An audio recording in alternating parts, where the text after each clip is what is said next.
Hi friends, ಇದು ನನ್ನ first mini blog ಆಗಿದೆ. ನಾನು ಡೈಲಿ ರೊಟೀನ್ ಏನಂತ ತೋರಿಸ್ತೀನಿ. ಫಸ್ಟ್ ನಾನು ಎದ್ದು ಫ್ರೆಶ್ ಅಪ್ ಆಗಿಬಿಟ್ಟು ನನ್ನ ಪಾಪು ಹತ್ರ ಕೂತ್ಕೊಂಡಿದ್ದೆ. ಅವನು 9:30ಗೆ ಎದ್ದ. ಅವನು ಸ್ವಲ್ಪ ಹೊತ್ತು ಮಾತಾಡಿಸ್ಬಿಟ್ಟು ಅಲ್ಲೇ ಅವನ್ನ ಈಚೆಗಡೆ ಕರ್ಕೊಬಂದೆ ಬಿಸಿಲಿಗೆ ತೋರಿಸೋಣ ಅಂತ. ಅವನು ಈಚೆಗಡೆ ಆಟಾಡ್ಕೋಬೇಕಾದ್ರೆ ತುಂಬ ಇಷ್ಟ ಆಗುತ್ತೆ ಅವನಿಗೆ. ಸೊ ನಾನು ಮತ್ತೆ 10 ಆಗಿತ್ತು. ಸೊ ನಾನು ಊಟ ಮಾಡೋಣ ಅಂತೇಳಿ ಅತ್ತೆ ಕೈ ಕೊಟ್ಟು ನಾನು ಪಪ್ಪು ಅನ್ನ ಇವತ್ತು ಊಟ ಮಾಡಿದೆ. ಅವನಿಗೆ ಫೋಟೋಶೂಟ್ ಮಾಡಬೇಕಾಯ್ತು. ಅವನಿಗೆ ನಾಳೆಗೆ 4 ಕಂಪ್ಲೀಟ್ 5 ಬೀಳುತ್ತೆ. ಸೊ ನನ್ನ ಐಡಿಯಾ ಇದ್ದಿದ್ದು ಅವನಿಗೆ ಸಾಲಿಡ್ ತಿನ್ನಿಸ್ತೀವಲ್ಲ, ಸೊ ಅದಕ್ಕೋಸ್ಕರ ಆ ಥರ ಥೀಮ್ ಇಟ್ಕೊಂಡು ಫೋಟೋಶೂಟ್ ಮಾಡೋಣ ಅಂದ್ಕೊಂಡು ಅವನ್ನ ರೆಡಿ ಮಾಡ್ತಾ ಇದ್ದೀನಿ.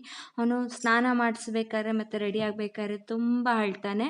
ಅವನಿಗೆ ಮೈಯೆಲ್ಲ ಒರೆಸ್ಬಿಟ್ಟು ಹೇಗೋ ಸುಮ್ಮನೆ ಇದ್ದ ಫ್ಯಾನ್ ನೋಡಿಕೊಂಡು. ಸೊ ಅವಾಗ ಅವನಿಗೆಲ್ಲ ನಾನು ರೆಡಿ ಮಾಡಿದೆ. ಸೊ ಅವ್ನಿಗಿವತ್ತು ನಾನು ಈ ಥರ ಬಟ್ಟೆ ಇಡ್ತಾ ಇದ್ದೀನಿ. ಟಿ ಶರ್ಟ್ ಮತ್ತು ಒಂದು ಜೀನ್ಸ್ ಪ್ಯಾಂಟ್ ಅದು. ಸೊ ಅವನದು ಫೈನಲ್ ಔಟ್ಲುಕ್ ಈ ಥರ ಇದೆ. ಅವನ ಫೋಟೋಶೂಟ್ಗೋಸ್ಕರ ನಾನು ಕ್ಯಾರೆಟು ಮತ್ತು ಬೀನ್ಸು, ಬೀಟ್ರೋಟು ಮತ್ತು ಕಾಳುಗಳು ತೊಗೊಂಡಿದ್ದೀನಿ, ಒಂದು 6 ವೆರೈಟಿ. ನೆಕ್ಸ್ಟ್ ವೀಡಿಯೋದಲ್ಲಿ ನಾನು ಯಾವ ಥರ ಡೆಕೋರೇಟ್ ಮಾಡಿದ್ದೀನಿ 4 ಮಂತ್ಸ್ನ ಅಂತ ತೋರಿಸ್ತೀನಿ. ನನ್ನ ವೀಡಿಯೋ ಯಾರ್ಯಾರು ನೋಡ್ತೀರಾ ಲೈಕ್ ಮಾಡಿ, ಶೇರ್ ಮಾಡಿ, ಸಬ್ಸ್ಕ್ರೈಬ್ ಮಾಡಿ.